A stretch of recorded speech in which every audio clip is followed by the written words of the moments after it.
So one of our pinning combinations for all levels, but we'll start off on the novice mat, is a half Nelson.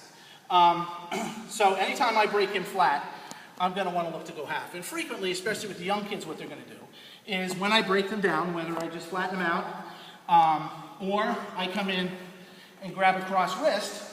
May have a cross wrist, real quick. All right, oh, we're going to go this side, okay. Or I grab a cross wrist. The things that they're going to try to do is they're going to try to push back into a base. So he's going to, right now Coach Mike's going to put his left hand in the mat and push up. Once he does that, I've got him set up for a half. Or if I flatten him out and I've got pressure on him, he's going to try to just get his arms under him and push up. And go ahead, push up.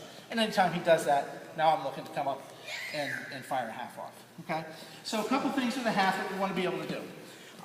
We want to make sure, one option for our halves is we go elbow to elbow. So if he starts pushing up, I want to come here and I want to attack at his elbow so I'm able to lift him. If I attack too close to the shoulder, especially, can you zoom in here? Yep. See these great big arms that he has here? There is no way that a skinny guy like me is going to be able to turn him with these great big arms. You ready?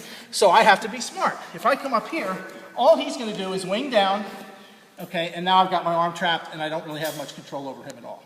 So what I want to do is, and what we want to teach these kids, is come up here and they want to be able to attack at the elbow. And if I can lift his elbow up off the mat, I'm going to turn him. So that's one option that we have.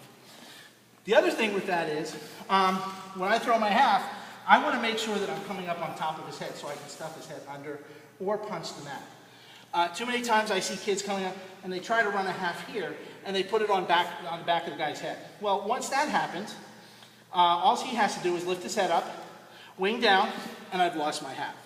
So two key parts here are, we're going to want to attack at the elbow, and I want to put my hand on top of his head so I can get pressure. Once he comes here, try to lift your head up, Coach. Try to wing down. Yeah, he can't. And his arms are like my legs, so this is pretty tight. So these are two options that we have in terms of, or two parts of our half Nelson that we have starting off with our novice mat.